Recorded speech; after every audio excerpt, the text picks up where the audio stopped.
Hello everyone, welcome to today's video. आज के video में हम लोग बात करेंगे शेयरिंग एंड सिक्योरिटीज़ के बारे में, रिकॉर्ड शेयरिंग एंड विजिबिलिटी से जुड़े हुए क्वेश्चंस के बारे में और जानने की कोशिश करेंगे क्यों ये टॉपिक बहुत ही इंपॉर्टेंट है और क्यों इस टॉपिक से बहुत सारे क्वेश्चंस आते हैं। ये एक बहुत ही इंपॉर्टेंट टॉपिक है। इस बात का अंदाजा आप ऐसे भी लगा सकते हैं कि सेल्सफोर्स का एक $400 का सर्टिफिकेशन सिर्फ इस टॉपिक के लिए है और सिस्टम आर्किटेक्ट बनने के लिए एक बहुत ही ज़रूरी सर्टिफिकेशन है।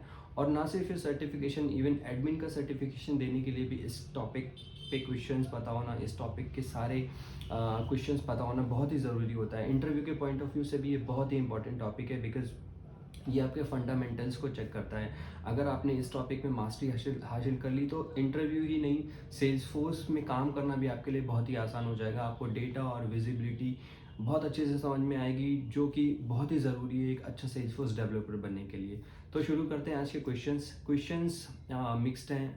कुछ सिनेरियो बेस्ड क्वेश्चंस हैं एंड देन कुछ थ्योरेटिकल क्वेश्चंस हैं, कुछ इजी क्वेश्चंस हैं जो आपको इजीली अवेलेबल रहेंगे हर जगह पे। उन पे हम लोग बहुत ज़्यादा टाइम स्पेंड नहीं करेंगे। कोशिश ये करेंगे कि हम लोग उन क्वेश्चंस पे ज़्यादा बात करें जिनको एक्सप्लेन करने में थोड़ा सा इशू होता है या जिनको समझने में थोड़ा सा इशू होता है या जो ईजिली अवेलेबल नहीं होते हैं, तो उन पे ज़्यादा बात की जाएगी। और अगर कोई ऐसा टॉपिक आता है जो कि इम्पॉर्टेंट है बट इजीली अवेलेबल है, तो हम लोग बस उसके बारे में बात करेंगे, क्यों इम्पॉर्टेंट है, कैसे आंसर करना है, एंड देन हम नेक्स्ट क्वेश्चन पे पहुंच जाएंगे। तो शुरू करते हैं आज का video. I have got my notes. Sharing and visibility में सबसे पहले आपसे पूछा जाता है कि different different levels of sharing या different different levels of security कौन से होते हैं सेल्स फोर्स में। तो आप यहाँ पे आपसे पूछा जा रहा है कि कौन कौन से टाइप की सिक्योरिटीज़ होती हैं। तो आप यहाँ पे बता सकते हो कि सबसे पहले तो ऑब्जेक्ट लेवल सिक्योरिटी होती है, जो कि आप को ये बताती है कि कौन से ऑब्जेक्ट में आपको एक्सेस है या नहीं है। और उसके बाद आती है फील्ड लेवल सिक्योरिटी, जिससे पता चलता है कि आपको उस पर्टिकुलर ऑब्जेक्ट की कौन सी फील्ड्स में एक्सेस है। तो object level security, object level access अगर आपको मिली हुई है देन आप फील्ड लेवल सिक्योरिटी में आएंगे। देन अगर आपके पास फील्ड लेवल एक्सेस है, उसके बाद आती है अपनी रिकॉर्ड लेवल सिक्योरिटी या रिकॉर्ड लेवल एक्सेस, जिससे हमें ये पता चलता है कि कौन से पर्टिकुलर रिकॉर्ड्स आप देख सकते हो। लेट्स से अगर हम अकाउंट की बात करें तो एक ऑर्गेनाइजेशन में बहुत सारे अकाउंट्स होंगे, बट आप उनमें से कौन सा अकाउंट देख सकते हो ये पता चलता है हमें रिकॉर्ड लेवल सिक्योरिटी से।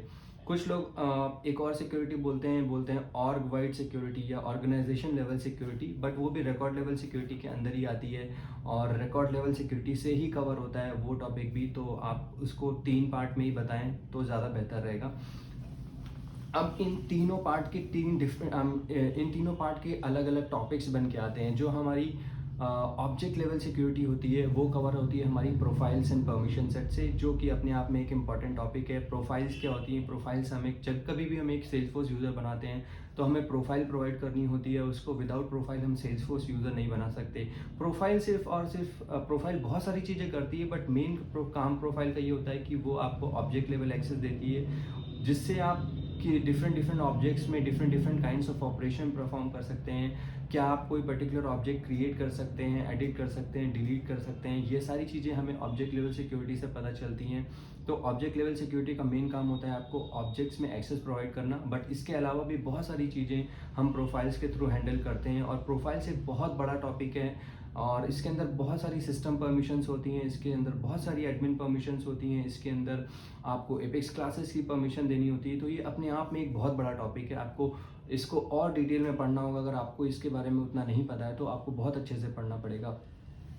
देन हमारे पास आता है परमिशन सेट्स। परमिशन सेट्स भी प्रोफाइल की तरह ही होते हैं, जिससे आप ऑब्जेक्ट लेवल एक्सेस देते हो, फील्ड लेवल एक्सेस देते हो और भी कई तरह की एक्सेस देते हो। बट परमिशन सेट आप एक यूज़र को मल्टीपल असाइन कर सकते हो। लेट्स से आपने 2 यूज़र हैं आपके पास, आप चाहते हो कि user A and user B दोनों ही अकाउंट को क्रिएट कर पाएँ, बट कोई एक पर्टिकुलर यूज़र ही लेट्स से यूज़र बी ही डिलीट कर पाए अकाउंट को। तो आप ऐसे में क्या करोगे, आप एक प्रोफाइल बनाओगे जो दोनों के लिए सेम होगी, बट यूज़र बी को आप डिलीट परमिशन देने के लिए एक परमिशन सेट बना सकते हो और आप वो उसे दे सकते हो। तो इस तरह से यूज़र बी उस अकाउंट को डिलीट कर सकता है, बट यूज़र ए नहीं कर पाएगा, क्योंकि उसे ऑब्जेक्ट लेवल परमिशंस के थ्रू डिलीट परमिशन नहीं मिली हुई है और आपने परमिशन सेट के द्वारा यूज़र बी को डिलीट परमिशन दी हुई है। तो परमिशन सेट बेसिकली आपको एक ऑप्शन देते हैं कि आपको अगर कोई एडिशनल परमिशन देनी है बिना नई प्रोफाइल क्रिएट करे, तो आप परमिशन सेट्स के थ्रू दे सकते हो। देन हमारे पास आता है field level security. Field level security भी हमारी प्रोफाइल्स एंड परमिशन सेट से ही कवर होती है। जब आप ऑब्जेक्ट की परमिशन दे देते हो उसके बाद आपके पास ऑप्शन होता है कि उस ऑब्जेक्ट की कौन कौन सी पर्टिकुलर फील्ड्स को कोई पर्सन देख सकता है। जब आपको ये लेवल पर जा कर के चीज़ों को हाइड या विजिबल करना होता है तो आप फील्ड लेवल परमिशंस में जाते हो। और अकाउंट, लेट्स से अकाउंट की हम बात करेंगे तो अकाउंट के अंदर जा कर के अकाउंट की कौन कौन सी फील्ड पे किसी यूज़र को एक्सेस होना चाहिए, ये चीज़ भी आप प्रोवाइड कर सकते हो via profiles and permission sets. तो हमने बात करी object level permission and field level permissions की।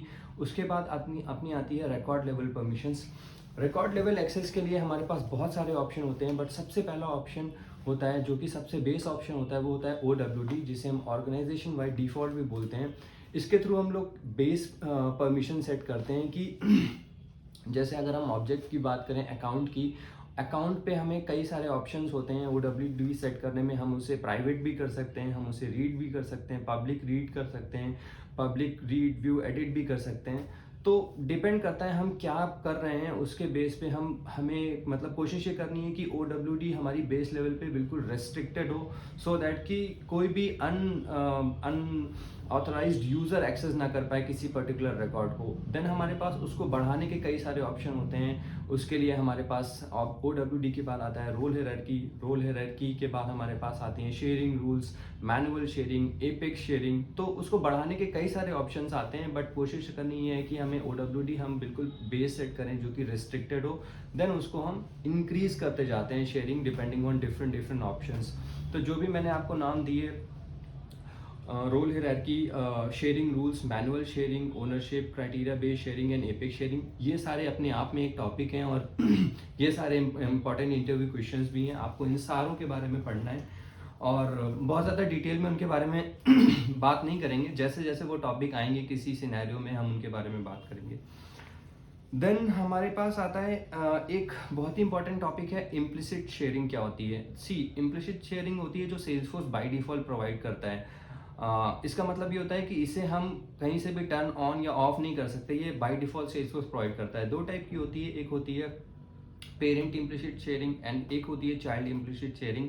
पेरेंट इम्प्लिसिट शेयरिंग क्या बोलती है कि अगर आपके पास पेरेंट की विजिबिलिटी है या आपके पास पेरेंट की एक्सेस है तो आपको चाइल्ड भी दिखना चाहिए।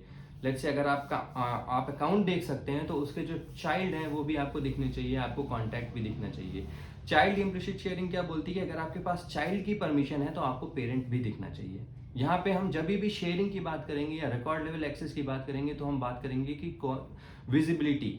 We will not talk about कि कौन क्या नहीं कर सकता है, विजिबिलिटी की बात करेंगे कौन क्या नहीं देख सकता है। रिकॉर्ड लेवल एक्सेस मतलब कि कोई बंदा क्या नहीं देख पा रहा है या क्या देख पा रहा है, whereas object level access talks about कौन क्या नहीं कर पा रहा है। ठीक है, हालांकि ये इंटरकनेक्टेड भी हैं और हम उस बारे में भी बात करेंगे कि अगर इनके बीच में कॉन्फ्लिक्ट हुआ तो उस केस में क्या होगा। But sharing means visibility and object level access means doability, what a user can do.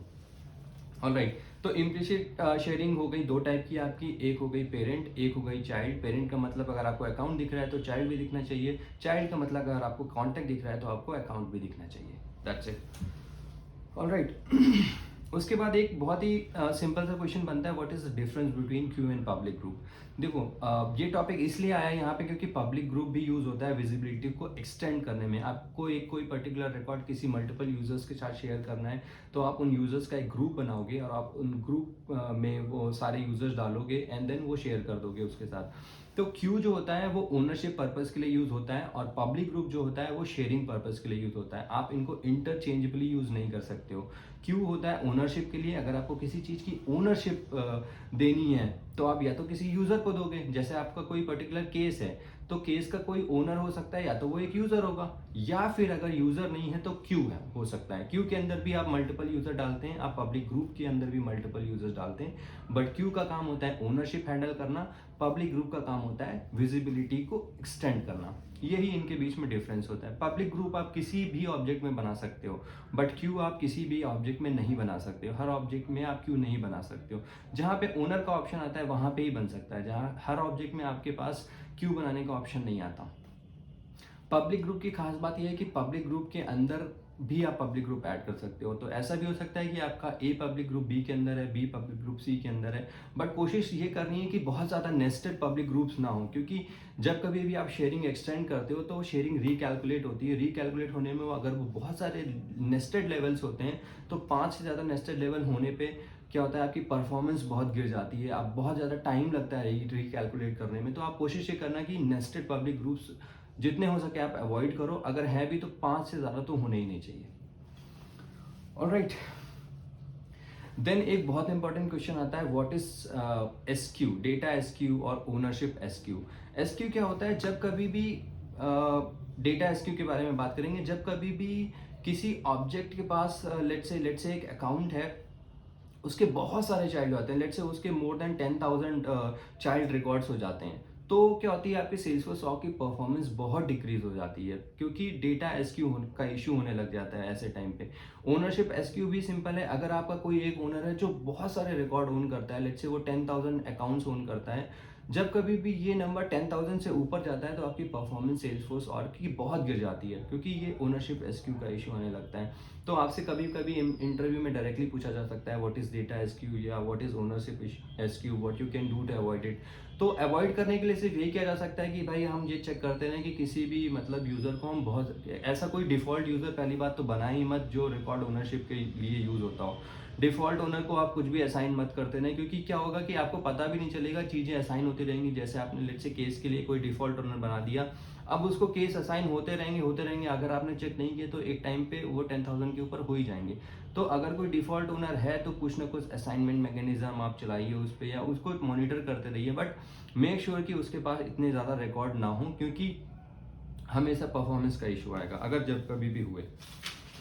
Alright, okay, couple of scenario based questions पे आते हैं। I don't want to make this video very long, तो कुछ scenario based question की बात करते हैं।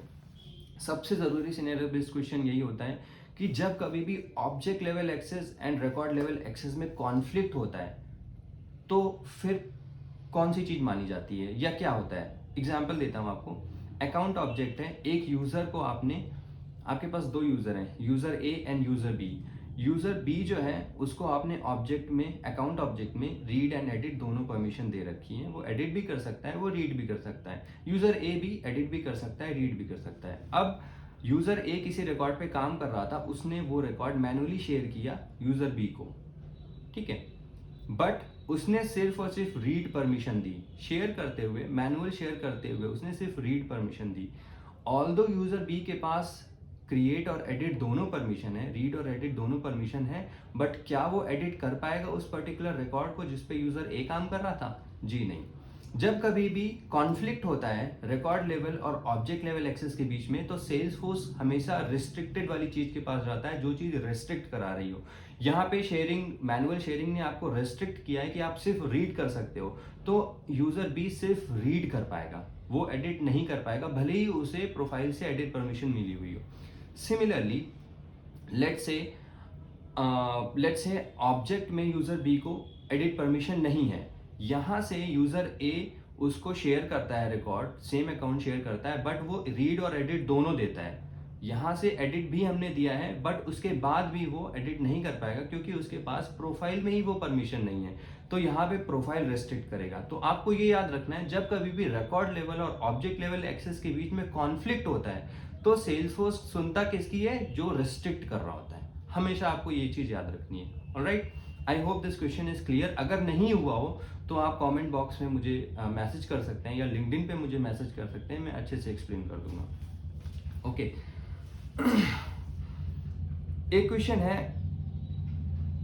अगर यूजर को किसी पर्टिकुलर रिकॉर्ड टाइप की एक्सेस नहीं है, लेट्स से आपके पास अकाउंट ऑब्जेक्ट है जिसमें दो रिकॉर्ड टाइप है, ठीक है, अभी एक यूजर को उस रिकॉर्ड टाइप ए और रिकॉर्ड टाइप बी में से रिकॉर्ड टाइप बी की एक्सेस नहीं है, तो होगा क्या? वो रिकॉर्ड टाइप बी से बने हुए किसी भी अकाउंट को देख सकता है या नहीं देख सकता है? सी, रिकॉर्ड टाइप क्या होता है? रिकॉर्ड टाइप आपको रेस्ट्रिक्ट करता है कि आप उस पर्टिकुलर रिकॉर्ड टाइप से कोई भी रिकॉर्ड क्रिएट नहीं कर सकते हो, बट वो विजिबिलिटी कंट्रोल नहीं करता है। तो इवन इफ आपके पास रिकॉर्ड टाइप की परमिशन नहीं है, आप उस रिकॉर्ड को देख सकते हो अगर आपको ऑब्जेक्ट परमिशन मिली हुई है, प्रोफाइल के थ्रू या परमिशन सेट के थ्रू अगर आपको ऑब्जेक्ट परमिशन मिली हुई है और आप उस रिकॉर्ड की विजिबिलिटी आपके पास है, तो आप उस रिकॉर्ड को देख पाओगे इवन दो आपके पास उस रिकॉर्ड टाइप की परमिशन ना हो। क्योंकि रिकॉर्ड टाइप आपको आपकी विजिबिलिटी को कंट्रोल नहीं करता, वो सिर्फ और सिर्फ कंट्रोल करता है किस चीज को, वो ये कंट्रोल करता है कि आप उस पर्टिकुलर रिकॉर्ड टाइप से कोई एक अकाउंट क्रिएट ना कर पाओ। That's it. Okay, let's say दो यूजर है अपने पास, एक और सिनेरियो बेस्ड क्वेश्चन आता है। दो यूजर है U1 एंड U2। U1 जो है वो रोल हायरार्की में U2 के ऊपर है। Okay, so by default role hierarchy उसको क्या करती है, ग्रांट करती है परमिशन कि आप U2 के जो भी रिकॉर्ड है उनको आप देख सकते हो, ठीक है, क्योंकि आप रोल हायरार्की में उसके ऊपर हो। बट जो U2 यूजर है जो कि रोल हायरार्की में नीचे है, उसके पास एडिट परमिशन है अकाउंट में, बट U1 के पास नहीं है edit permission. So even though role hierarchy में वो ऊपर है, वो रिकॉर्ड को एडिट नहीं कर पाएगा। Even though let's say U1 is a team lead of a sales representative U2, वो टीम लीड भले ही हो, स्टिल वो नहीं कर पाएगा एडिट, बिकॉज उसको ऑब्जेक्ट से वो परमिशन नहीं दी गई है। रोल हायरार्की आपको सिर्फ विजिबिलिटी एक्सटेंड करेगा, it will not give you the option to edit it, अगर वो आपको प्रोफाइल से नहीं मिला हुआ है। तो अगर आपको ऐसा क्वेश्चन, देखिए इसमें सिनेरियो बेस्ड क्वेश्चंस कैसे आते हैं, क्वेश्चंस का कोई एक पर्टिकुलर आंसर नहीं होता। मोस्ट ऑफ द टाइम ये जो scenario based question sharing and visibility के आते हैं, वो आते इसलिए हैं ताकि इंटरव्यूअर आपकी अप्रोच को चेक कर सके। वो बेसिकली ये देखना चाहता है कि आप किस डायरेक्शन में सोचते हो। अगर आपके बेसिक्स क्लियर होंगे, अगर आपको ये बेसिक डिफरेंस पता होगा कि मैं ऑब्जेक्ट की तरफ तब जाऊंगा जब मुझे ये देखना होगा कि यूजर कुछ कर पा रहा है या नहीं, अगर मैं रिकॉर्ड की तरफ जा रहा हूँ मतलब वो कुछ देख पा रहा है या नहीं, ऐसा अगर आपके बेसिक्स क्लियर होंगे तो आप सही डायरेक्शन में बढ़ोगे। कभी कभी सही आंसर ज्यादा जरूरी सही डायरेक्शन होती है। अगर आपने सही डायरेक्शन में अपने कदम बढ़ाए तो आपके सेलेक्ट होने के चांस बढ़ेंगे, क्योंकि इंटरव्यूअर ये समझ पाएगा कि आप सही दिशा में सोच रहे हो। तो आपको ये याद रखना है कि जब कभी भी आप ट्रिकी सिचुएशन में फंसो, वहां पे बेसिक्स को आप इंटैक्ट रखो, और अगर आपको नहीं जवाब आ रहा है तो कोई बात नहीं, बट आप अपने बेसिक्स को इंटैक्ट रखो वैसे में।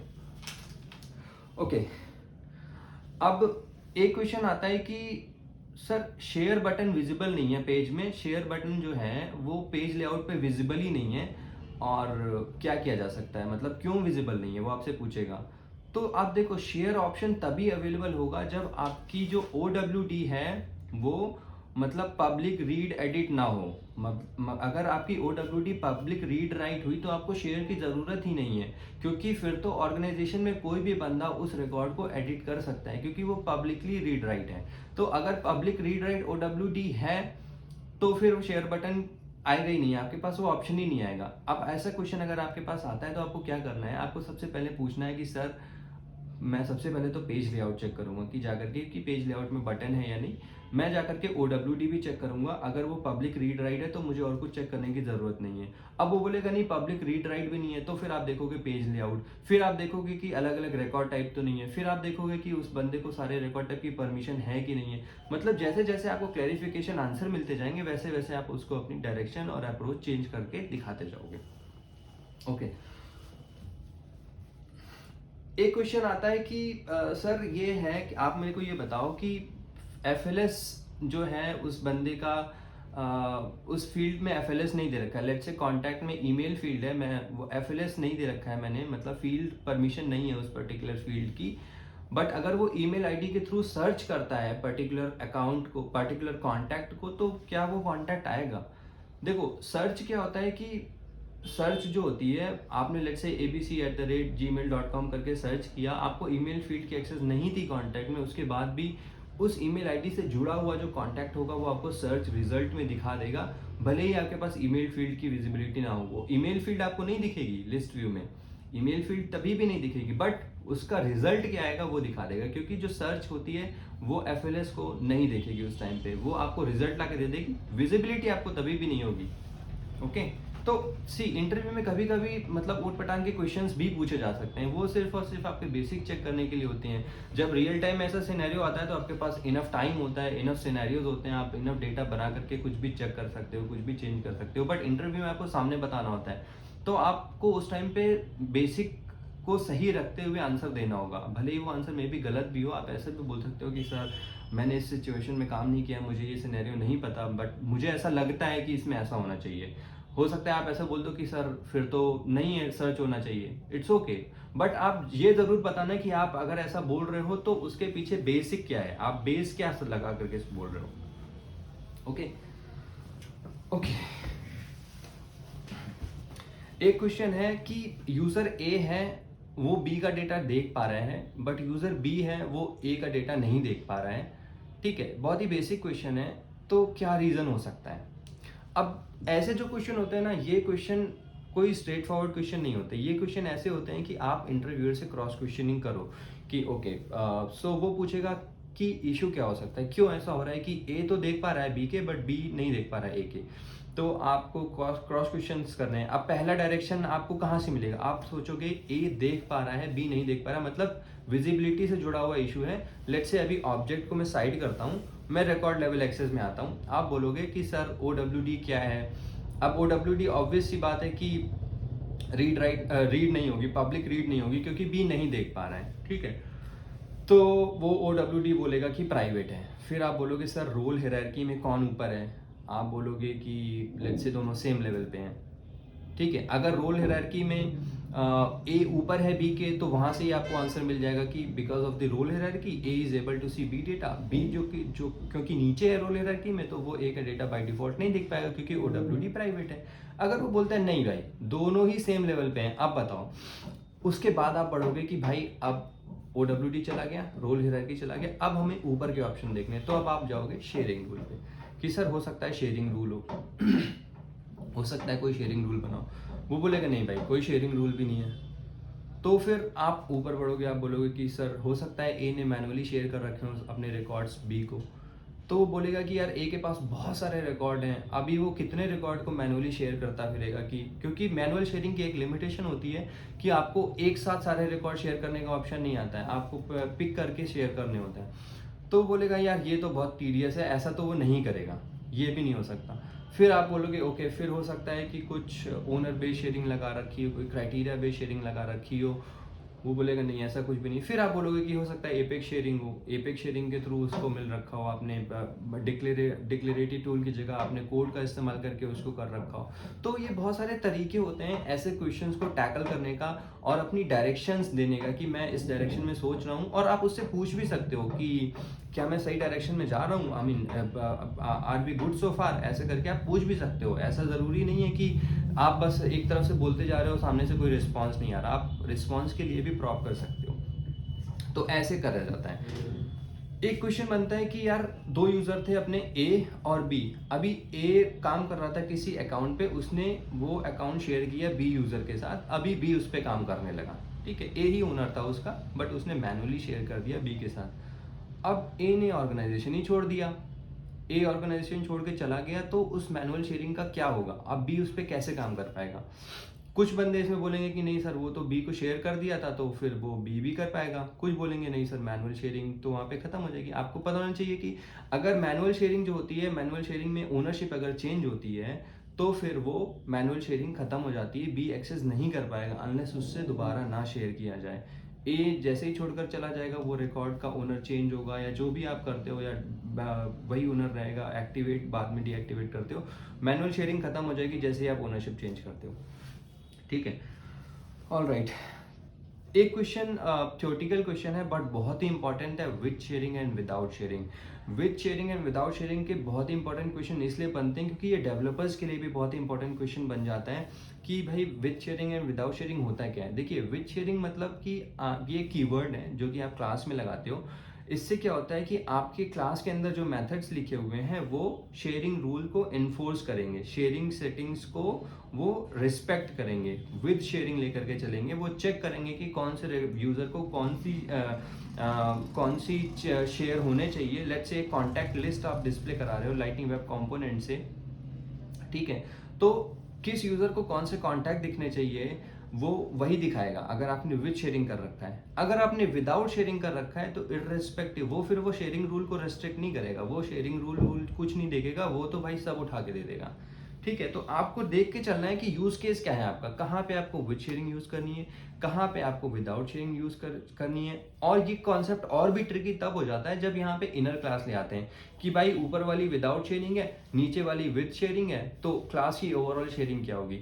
आपको ये समझना है कि जो चाइल्ड क्लास होती है वो ऊपर वाली क्लास से इनहेरिट नहीं करती है। अगर आपने इनर क्लास लिख रखी है विदाउट शेयरिंग और ऊपर वाली विद शेयरिंग है, तो ज़रूरी नहीं है कि जो इनर वाली क्लास है वो ऊपर वाली के हिसाब से चले, उसने अपना दे रखा है। इनर क्लास को आप खुद की शेयरिंग दे सकते हो, ये चीज़ आपको ध्यान रखनी बहुत ज़रूरी है। और दूसरी बात, जब भी आप एक क्लास के किसी मेथड को दूसरी क्लास के किसी मेथड से कॉल कराते हो, तो जिस मेथड को आपने कॉल कराया है उसकी शेयरिंग कहाँ से देखी जाएगी, जहाँ पे वो क्लास डिक्लेयर हुई है, ना कि वहाँ से जहाँ पे वो क्लास कॉल हुई है। ये चीज़ आपको बहुत ज़रूरी है याद रखना। ओके, इनहेरिटेड शेयरिंग करके भी एक कॉन्सेप्ट होता है। इनहेरिटेड शेयरिंग क्या होती है कि वो रन टाइम पे डिटरमाइन करती है कि विद शेयरिंग होनी है या विदाउट शेयरिंग होनी है। थोड़ा सा कॉम्प्लेक्स प्रोसेस है, अगर आपने किया हुआ है तो आपको समझ में आएगा, बट जब कभी भी हम लोग वीएफ पेजेस में या एलडब्ल्यूसी में करते हैं तो वो विद शेयरिंग लेकर के जाता है। तो आपको इनहेरिटेड शेयरिंग अगर पूछा जाए तो आप बोल देना कि रन टाइम में डिटरमाइन करता है कि वो विद शेयरिंग होगा या विदाउट शेयरिंग होगा, दैट्स इट। अब एक ज़रूरी चीज़ ये बनती है कि भाई हमारा मास्टर डिटेल है, डिटेल साइड जो है हमारी डिटेल ऑब्जेक्ट है, उस पर हम शेयरिंग रूल क्यों नहीं बना सकते। क्या होता है कि जो डिटेल साइड का ऑब्जेक्ट होता है उसकी जो विजिबिलिटी होती है वो मास्टर के द्वारा कंट्रोल करी जाती है, ठीक है। तो एक तरह से उसका ओनर वो मास्टर होता है, ना कि वो चाइल्ड खुद। तो जब वो उसके पास खुद का कुछ है ही नहीं तो उसको आप शेयर क्या करोगे, उसकी जो विजिबिलिटी मास्टर कंट्रोल करता है। इस वजह से हम डिटेल साइड पे जो ऑब्जेक्ट होता है उस पर हम शेयरिंग रूल नहीं बना सकते। ऑलराइट, एक और ज़रूरी चीज़ ये है कि शेयरिंग रूल जो होता है वो आपकी एफएलएस को अफेक्ट नहीं करता है, ठीक है। अगर आपने विद शेयरिंग लिख रखा है, ठीक है, बट आपने विदाउट शेयरिंग लिख रखा है कि भाई सब कुछ दिखना चाहिए, बट किसी पर्टिकुलर फील्ड में अगर किसी यूज़र को एक्सेस नहीं है तो वो फील्ड उसको नहीं दिखने वाली, चाहे विद शेयरिंग हो चाहे विदाउट शेयरिंग हो, क्योंकि वो एफएलएस को टच नहीं करता, ठीक है। आप लोग को ये बात याद रखनी है। ऑलराइट,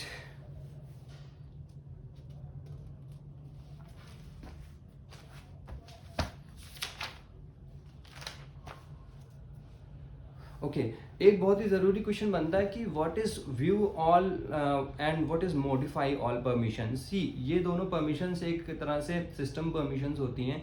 ये क्या करती हैं कि अगर आपको किसी ऑब्जेक्ट में आपकी प्रोफाइल के थ्रू व्यू ऑल परमिशन दे दी गई, तो उसका मतलब है कि आपको सारे रिकॉर्ड दिखेंगे, वो आपकी जो भी शेयरिंग रूल शेयरिंग सेटिंग्स बन रखी हैं उनको ओवरराइड करके आपको सब कुछ दिखाएगा। ओके, ये सिर्फ और सिर्फ आपकी शेयरिंग सेटिंग्स को ओवरराइड करता है, आपकी एफएलएस को नहीं करता। अगर आपको कोई फील्ड नहीं दिखती है तो वो तभी भी नहीं दिखेगी। तो व्यू ऑल डेटा या मॉडिफाई ऑल डेटा आपको शेयरिंग सेटिंग्स को ओवरराइड कराता है, ना कि आपकी फील्ड लेवल परमिशंस को। अगर आपको कोई फील्ड नहीं दिख रही है तो वो उसके बाद भी नहीं दिखेगी। एक इसका अल्टरनेटिव होता है view all data and modify all data. वो क्या होता है कि view all and modify all क्या होता है, एक ऑब्जेक्ट वाइज होती हैं, ऑब्जेक्ट पे आपको मिलती हैं और उसकी उस पर्टिकुलर ऑब्जेक्ट की जो शेयरिंग सेटिंग होती है उसको ओवरराइड कर देती हैं। बट व्यू ऑल डेटा और मॉडिफाई ऑल डेटा क्या होती हैं, ये सारे ऑब्जेक्ट को कर देती हैं ओवरराइड। मतलब ये सिस्टम परमिशन होती हैं और जो पहले वाली थी वो ऑब्जेक्ट परमिशन होती है। तो ये सिस्टम परमिशन क्या होती है, सारे ऑब्जेक्ट पे आपको view all and modify all they देती हैं अगर आपने दी हैं तो। बट ये भी एफएलएस को टच नहीं करती हैं, ठीक है। तो अगर आपसे कोई क्वेश्चन पूछता है कि यार मेरा तो एक यूज़र है, उसको मैंने मॉडिफाई ऑल डेटा दे रखा है, उसके बाद भी उसको वो पर्टिकुलर फील्ड नहीं दिख रही है अकाउंट पे ईमेल की, तो ये कैसी बात हुई। तो आप बोलोगे कि भैया वो एफएलएस है, आपको फील्ड जो नहीं दिख रही है वो एफएलएस की वजह से है, वो आपको व्यू ऑल और मॉडिफाई ऑल डेटा से भी नहीं दिखेगी। ओके, तो ये बहुत ही इंपॉर्टेंट क्वेश्चन बन जाता है। प्रोफाइल्स में बहुत सारे